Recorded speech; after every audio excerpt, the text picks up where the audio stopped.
welcome back to yet another weekly episode of the Off the Tools podcast. How are we doing, Andy? Good. You? Yeah, all good, mate. All good. So, bit chilly. Get off the phone. That is today's subject. Elaborate, Andy. Elaborate.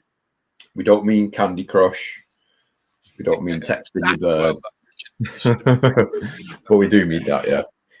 So, answering the phone yourself is damaging your business. There, I said it.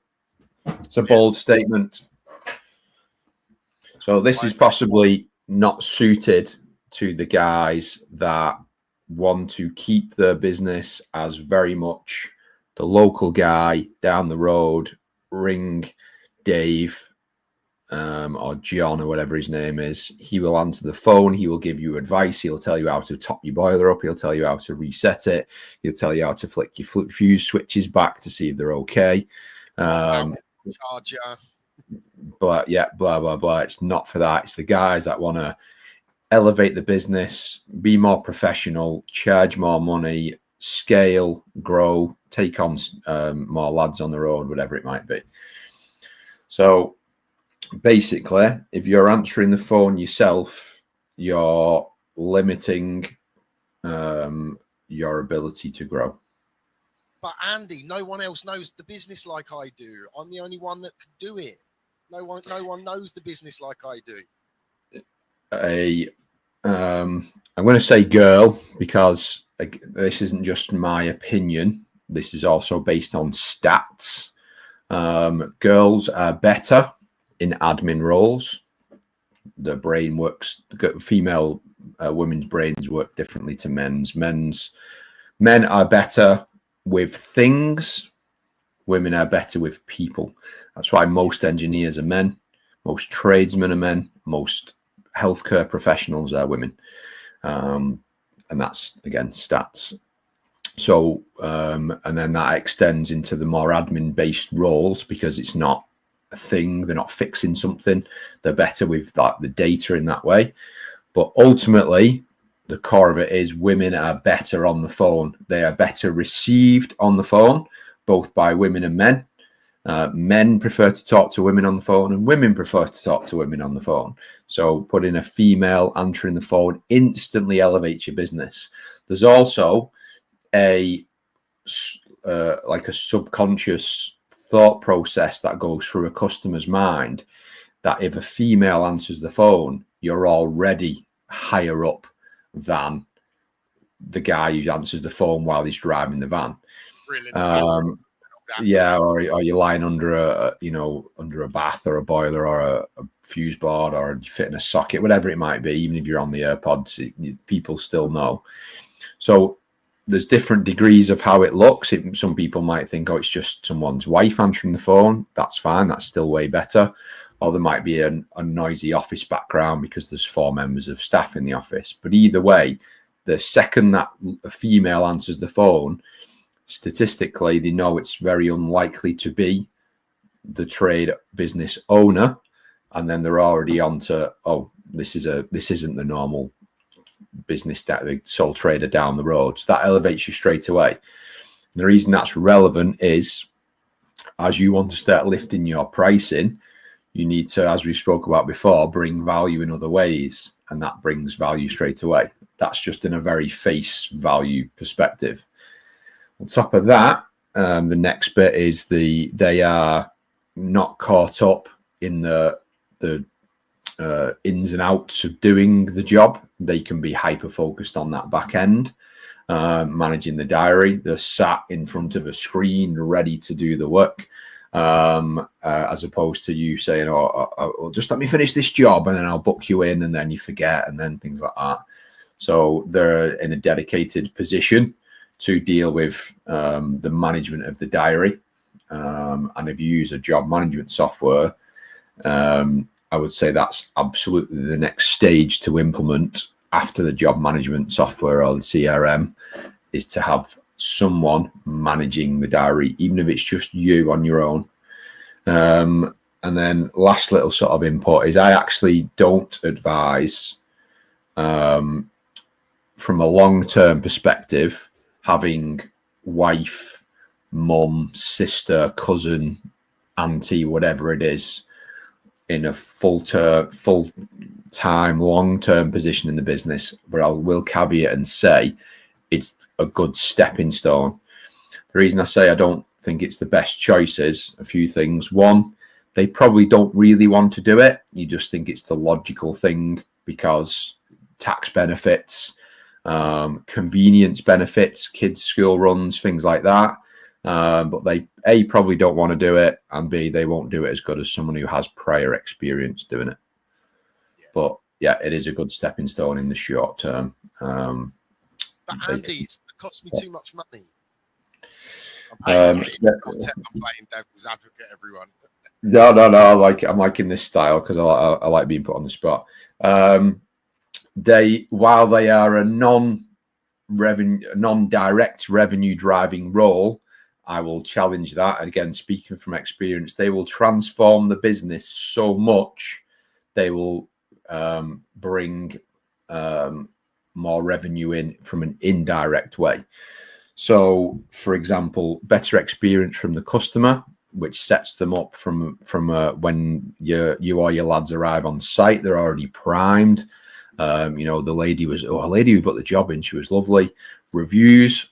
When we added, so we used the VA service first. That was a male at the end of the phone, and we didn't really get any reviews that mentioned that guy. Once we brought the office manager in, who's a female, because again they're dedicated to the role, friendly, polite. Customers prefer talking to them, so there's a bit more banter. The reviews just went off the chart with it. Every mention, lady who answered the phone was lovely. Lady who booked the job in was so nice. Review after review. So that's long-term growth off the back of doing that. But ultimately, to maybe give a more obvious answer, if you spend a few hours a week doing admin work, then you can pass that off to your full-time admin person or part-time admin person to get started with. And then if you want to just use that time to do more jobs, because your conversion rate's going to go up because they're better at it than you. You can then use the time to do more work, and you're going to free up some evening time as well, because a lot of guys, they'll work hard through the day, do the admin work in the evening. It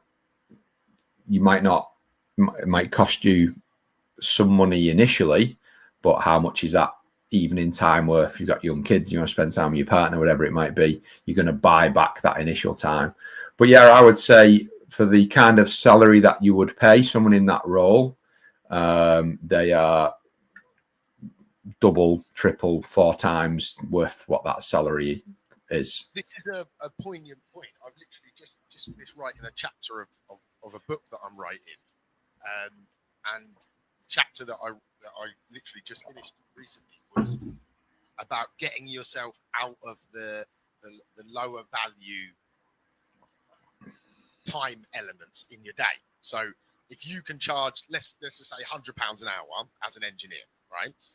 Why are you doing tasks like answering the phones, booking the jobs in that are £10, £15 an hour tasks? And the more of those tasks you do personally as the business owner, you're devaluing and losing opportunity by doing it. So yes, there's an initial cost to getting someone in at the back end, but the longer term approach, the more of those lower ticket items that you don't have to spend your time on will create capacity for you to focus on the higher value tasks that need you as the owner, whether that be physically out in the earning that £100, or whether it be even higher value tasks like marketing ideas, like hiring, like building systems in the business. All of those things, it all plays a part. So Andy mentioned like that when you get someone in the back end, it's not a direct revenue sort of job. So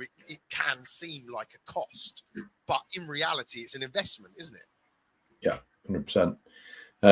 In so many ways, as you know, what we've just touched on.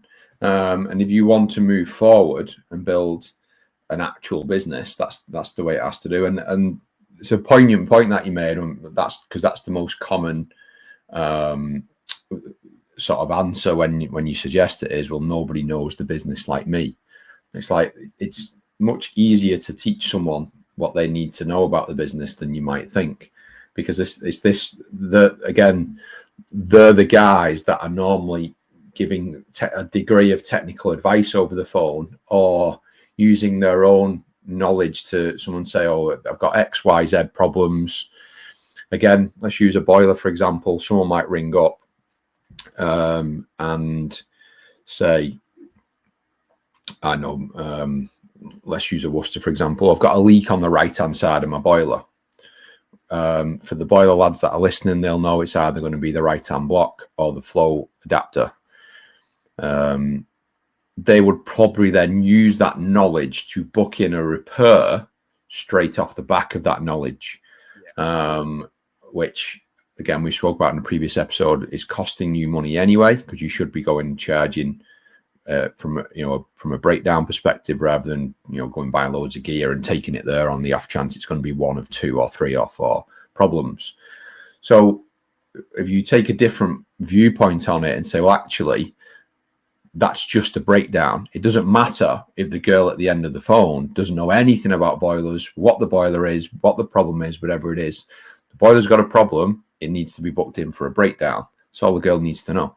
It gets booked in for a breakdown. So it's that elevating yourself to moving away from being that local guy that was just said, because you want to be a more professional business. It would actually be more beneficial to have someone who doesn't know about the trade itself, because then they will be very black and white. And one final thing, and we've spoke about this at length, is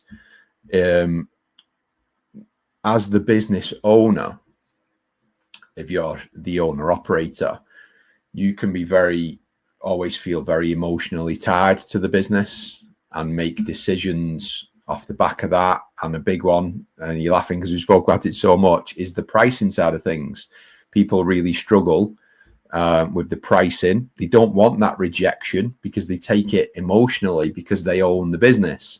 Whereas a girl in the office working to a somewhat of a structure, or not necessarily a script, because you want them to own the role themselves, but a pricing structure can be there in black and white, and that's what it is. They're not emotionally tied to that pricing structure. They come into the business new, you lift your prices up off the back of adding value from someone in the office, and this is the pricing they tell it over the phone, and they're not fazed by it.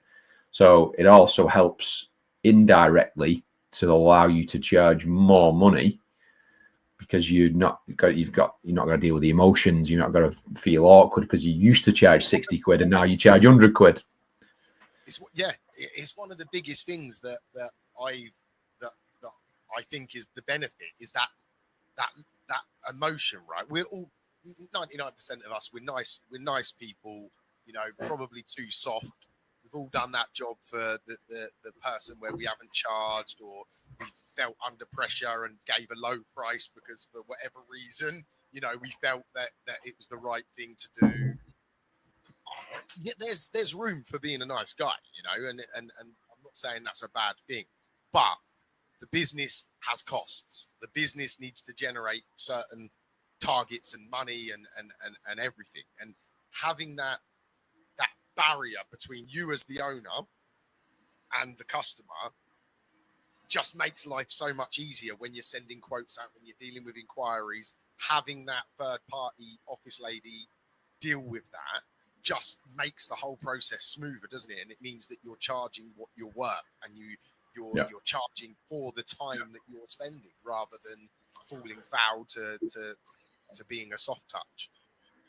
And you don't even have to have aspirations of building a big business. Go back to it was either the last or the second to last podcast of season 1.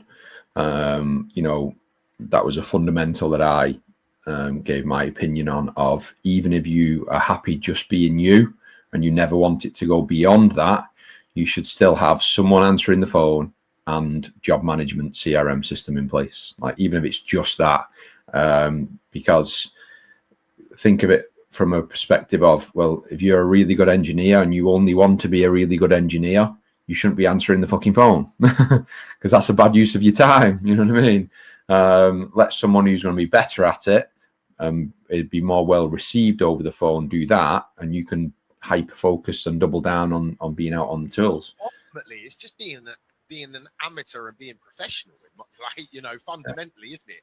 You know, by having someone in a role dedicated to being that customer service person that deals with that, you're just professionalizing your business, which builds better aura with the customers. Like everything we just spoke about, you know, you can charge more, you're more organized. Having someone specifically in that role just is the professional way to run a business, isn't it? And stress reduction, the reduction in stress, because, you know, and I always struggled with this as well when I was still on the tools. It's very hard to flick between those two roles. Some guys probably find it easy. Some guys probably find it a lot harder than I always did. But it's really hard to jump between being admin, business owner guy, and then go out and do your trade job, fix a boiler, whatever it might be, fault find electrics, and then you got another phone call and you get back in the van, you get your diary out, and it's hard to go ping, ping, ping, ping, ping, and bounce back and forth.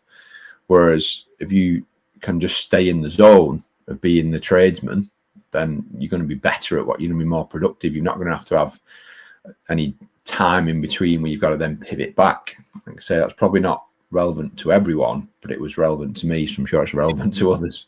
A lot of people, I know for me, even now, you know, like if I'm on a task and I get distracted by something, phone call, whether it be the wife, the kids, whether it be one of my clients, whatever it is, it's not just that small time of the distraction. It's then trying to get back in. So the way, like my brain, I'm a scatterbrain, you know, I move around a lot, just the way I am.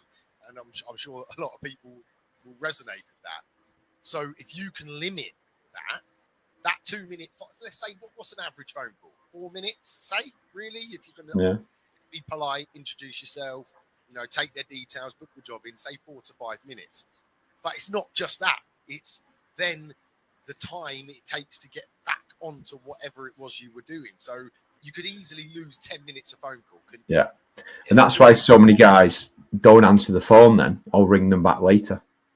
Yeah, and then that enters a whole different realm of human error, forgetting, not being organised. You know, then that gives a bad vibe to the customer. If you've not rang them back, they ring the next guy, and it just snowballs, doesn't it? Nowadays, the people won't wait. You know, we've had a lot of conversations with lads who have come to us for advice because of that very scenario. I'm too busy. I can't answer the phone when I'm under a boiler.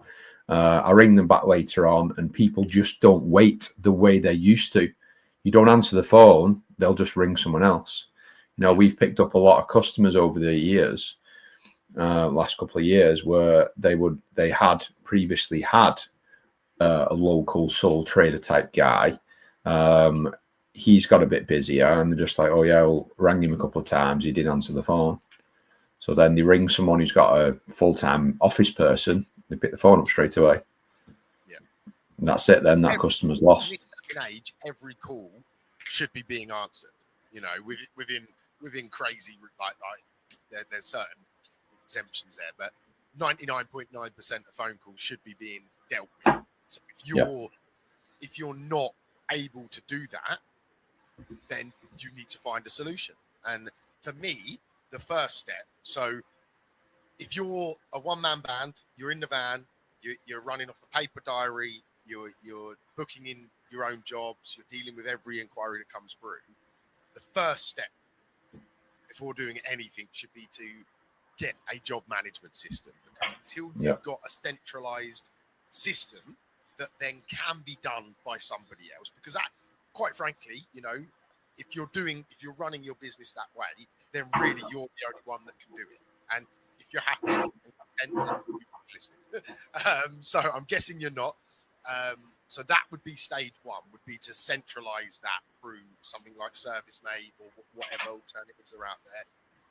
But straight away, once you've systemized that business to a degree, it doesn't have to be in depth. It doesn't have to be all singing, all dancing. It just needs to basically manage your diary and manage the jobs, doesn't it? You know, so you can do that at a very basic level, even if you just commit to Google Calendar or Apple Calendar. You know, having somewhere that is not in your van, not on a paper diary, is stage one. But immediately after that, that's when you need to then outsource the call handling. You know, whether it be a VA service. So for those that don't know, VAs are like virtual assistants. So you basically pay per minute and someone externally deals with it. Ideally, if you can afford to, you should be looking to bring someone in to the business, but not everyone can do that straight away. You know, Andy, you started off with a VA. I started off with a VA. You know, that seems to be the more natural progress because of the availability of that sort of service. You can test the water, can't you? But not all VAs are equal. You know, unfortunately, there's a lot of not so good ones out there. So it can be quite difficult to find a VA service that works for your business. But ultimately, the goal should be to have someone working for the business, in the business, answering the calls, isn't it?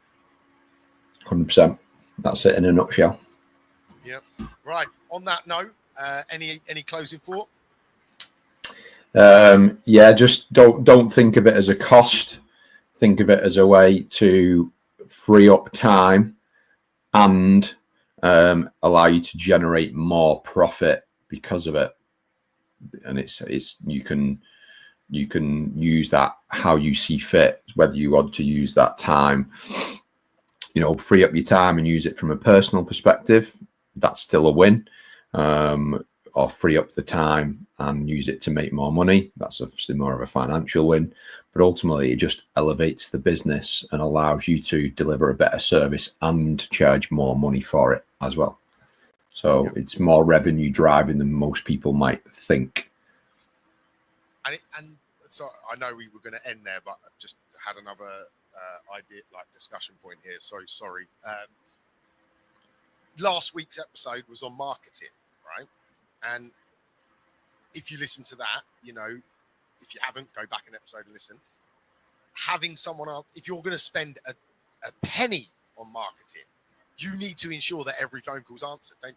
You know, if you're spending money on marketing and you're not answering every call, then that's a big problem. You're basically throwing money down the pan, aren't you? Yeah. And it's even more emphasized when it comes to cold leads because it becomes a volume thing, doesn't it? Like I'm not going to go over last week's episode, but you know, if you haven't listened, go and listen to it. So yeah, there's another little challenge. Like if you're spending money to generate work and you're still the person that's answering the phones and booking it in, then that's an alarm bell. That's a warning sign that something has to change because otherwise you're building on very loose foundations. Yeah. Right. On that note, see you next week.